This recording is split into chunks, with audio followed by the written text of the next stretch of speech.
Olá, turma, tudo bem?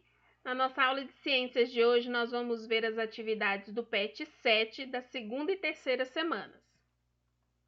Leia o texto a seguir. As pessoas por trás da ciência. Você sabia que existem cientistas em várias áreas do conhecimento? Existem cientistas que trabalham na área da educação, estudando como as pessoas aprendem. Também existem cientistas que trabalham na área da saúde, que estudam doenças e outros a cura destas. Alguns cientistas trabalham na área astronômica, ou seja, faz os estudos lá do sistema solar, dos astros, dos planetas, né? Estudando sobre tudo o que acontece no espaço e em outras galáxias. Existem até cientistas que trabalham na área de robótica, criando robôs ou partes robóticas que poderão ser aplicados e utilizados como parte do corpo de pessoas que de alguma forma perderam um membro, braços ou pernas. Às vezes, podemos imaginar que existam poucos cientistas no mundo, mas muitas pessoas em nossa sociedade trabalham fazendo pesquisa científica. Os cientistas estão em universidades, laboratórios, zoológicos, indústrias, hospitais e em muitos outros lugares. Então, turma, os cientistas, eles atuam não é só no laboratório, eles estão espalhados por toda a nossa sociedade. Existe cientista que estuda a área da educação, como as pessoas aprendem. Quando a tia estava estudando para ser professora, a tia aprendeu sobre várias teorias sobre os cientistas eles estudam como as crianças aprendem, e aí eles fazem textos informando para os professores entenderem como eles vão fazer para dar uma aula, para ensinar aquela criança algum conteúdo. E isso em todas as áreas. Existem, por exemplo, cientistas que cuidam da área da saúde, que a gente está ouvindo falar muito, porque eles estão aí trabalhando para encontrar vacina contra o coronavírus. Existem cientistas que fazem os estudos dos animais, os biólogos, né? Que estudam, né, o comportamento dos animais. Existem os cientistas que estudam, né, o nosso planeta Terra, os outros planetas do sistema solar. Então, tem cientista em tudo quanto é canto e cada um faz os estudos da sua área. Você sabia que no passado as mulheres não podiam trabalhar e estudar? Quando isso mudou, várias mulheres se tornaram grandes cientistas e seus trabalhos contribuíram muito para a ciência. Um grande exemplo de uma cientista na área da educação foi Maria Montessori, que nasceu em 1870 e morreu em 1952. Ela era uma médica que dedicou seu trabalho para estudar como as crianças aprendem. Suas pesquisas lhe deram base para criar um método de ensino muito aplicado e conhecido até hoje. Então, existe um método que tem o nome dela, o método Montessori, porque ela estudou principalmente como as crianças aprendem. Então, você está vendo ela aqui, e aqui tem uma criança, e ela está dando uma atividade para essa criança. Por quê? Ela quer estudar como essa criança faz para poder desenvolver aquela atividade, para poder fazer aquela atividade. Então, os estudos dela na área de educação são muito famosos. A tia, quando estava estudando para ser professora, a tia estudou o que ela descobriu, o trabalho dela na área de educação, para eu entender o trabalho dela e poder aplicar com os meus alunos. Aí aqui nós temos outra cientista, que é uma mulher que contribuiu muito para a ciência. É a brasileira Rosali Lopes, que trabalha na área astronômica, estudando vulcões em outros planetas. Olha só que interessante. Então ela não está estudando os vulcões só aqui do nosso planeta, ela está estudando vulcões em outros planetas. Então é um exemplo aí também muito interessante. Agora responda. Número 1. O texto acima cita apenas dois exemplos de cientistas, que nós vimos a Maria Montessori e a Roseli Lopes. Pesquise e registre mais dois nomes de cientistas, podem ser homens ou mulher, e a sua contribuição para a ciência. Então, vocês vão pesquisar aí outros dois cientistas, uma atividade de pesquisa muito fácil, porque vocês vão encontrar vários nomes de cientistas que contribuíram aí para a ciência. Número 2. Se você fosse um cientista, qual área do conhecimento escolheria para desenvolver suas pesquisas? Você escolheria a área da educação, a área da saúde, a área dos esportes, a área de biologia, que estuda, por exemplo, os animais, os seres vivos. Aí você vai falar qual área você escolheria e por qual motivo. Número 3. Todo conhecimento gerado através de uma pesquisa científica é válido.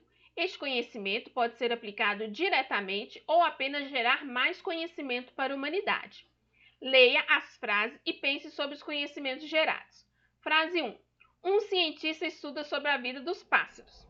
Frase 2. Um cientista estuda sobre a vacina contra a SARS-CoV-19. É o Covid-19, é o coronavírus, tá? Letra A. Agora responda. Qual das frases refere-se a um conhecimento gerado para ser diretamente aplicado, ou seja, que vai ser usado imediatamente por nós, seres humanos? Vai ser o estudo sobre a vida dos pássaros ou vai ser sobre a vacina contra o coronavírus? Qual desses dá para a gente aplicar esse conhecimento imediatamente? Vamos pensar um pouco e responder. Letra B. Qual a importância do conhecimento gerado pela frase 1? A frase 1 aqui está falando sobre um cientista que estuda a vida dos pássaros. Por que é importante que a nossa sociedade ela aprenda como é a vida dos pássaros, o que os pássaros fazem aí desde o nascimento até a morte deles? Aí vocês vão me explicar isso. E aqui nós vamos para o texto da terceira semana que a gente vai fazer as atividades juntos.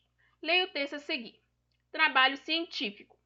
Você sabia que mesmo existindo vários trabalhos científicos sendo desenvolvidos em áreas diferentes, todas essas seguem os mesmos passos? Não importa a área de conhecimento. Todo trabalho científico é desenvolvido seguindo uma metodologia científica que é dividida em 6 etapas. Se um trabalho científico não for desenvolvido assim, ele não pode ser aceito no mundo científico. A grande importância de se seguir o método científico é não deixar alguns detalhes passarem despercebidos e também a possibilidade de outro cientista repetir os mesmos passos e confirmar ou negar o conhecimento gerado. Então, quando um cientista ele vem a público e falar sobre os estudos dele, aqueles estudos eles seguiram os passos que têm que ser seguidos por todos os cientistas.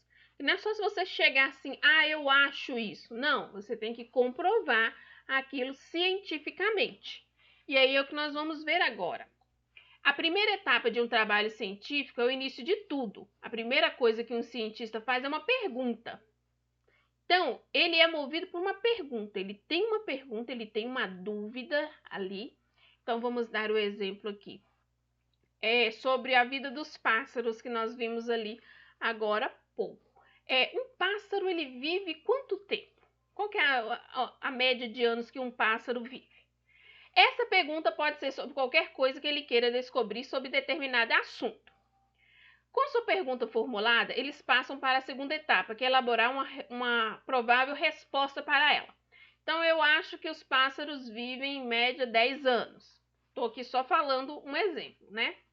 No meio científico, essa etapa é nomeada como formulação de hipótese. São essas prováveis respostas que darão uma direção ao trabalho do cientista. Bom, então tá aqui, a gente falou que os pássaros vivem em média 10 anos, que é uma hipótese nossa. Assim, na terceira etapa, o cientista deve estudar sobre seu principal assunto. Ele deve descobrir se outros cientistas já pesquisaram sobre o que ele gostaria de saber.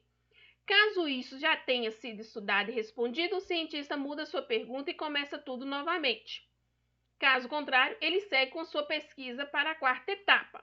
Então, ele vai lá nas bibliotecas, ele vai pesquisar quem já estudou sobre a vida dos pássaros para saber se alguém já descobriu quanto tempo um pássaro vive. Aí aqui é a quarta etapa, que é quando ele executa a pesquisa. Então, para executar a pesquisa, ele vai ter que observar a vida de um pássaro, desde o momento que ele sai do ovo até o momento que ele acaba morrendo. Então, tem aí um período longo aí para ele ir observando quanto tempo realmente um pássaro sobrevive. Nesse ponto, o cientista começa a testar suas possíveis respostas. Ele terá sempre que observar os resultados e anotar tudo o que acontecer. Então, no primeiro dia, o passarinho quebrou o ovo e nasceu. No segundo dia, a mamãe passarinho estava alimentando o passarinho. Fez um mês, o passarinho começou a criar penas e tentar voar. Após 2 meses, o passarinho começou a voar sozinho. Essas coisas todas, ele vai lá anotando tudo. Depois, na quinta etapa, o cientista reúne todos os seus resultados e escreve um texto chamado artigo científico. E por último, na sexta etapa, ele publica no meio científico para que os outros cientistas tenham acesso. Então, depois que ele anotou aquilo tudo, ele vai escrever um artigo, vai escrever um texto bem grande, por exemplo, umas 50 páginas sobre o assunto, que aí ele vai colocar tudo sobre o que ele estudou lá sobre os pássaros e vai dizer, olha, um pássaro vive em média tantos anos depois de eu ter observado vários e vários pássaros. E aí ele publica isso para que os outros cientistas e também para que nós, da população comum, tenha acesso àquele conhecimento que ele demorou tantos e tantos anos para pesquisar. O artigo científico é diferente do texto de divulgação científica, que a gente geralmente já viu, a gente já estudou esse tipo de texto. Agora responda. Número 1. Segundo o texto, quantas são as etapas do trabalho científico e quais são elas? Então, eu quero saber quantas e quais são as etapas aí do trabalho científico. Número 2. Imagine que você é um cientista. Pense em algo que você gostaria de conhecer ou descobrir. Agora, elabore uma pergunta para que você possa cumprir com a primeira etapa do trabalho científico.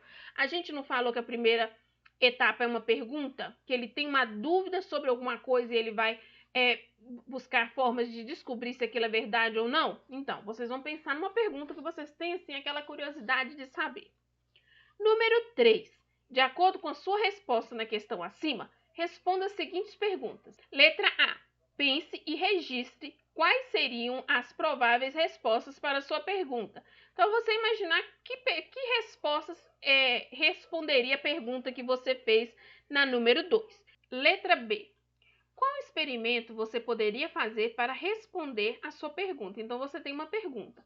E para buscar a resposta dessa pergunta, você teria como você fazer um experimento, você fazer uma testagem, testar se aquilo que você perguntou ali realmente é verdadeiro ou é falso? Aí se tiver uma forma de você fazer um experimento, você vai descrever aí qual experimento seria esse. Lembrando sempre, terceiro ano, que qualquer dúvida, eu e a tia Ju estamos à disposição. Um abraço!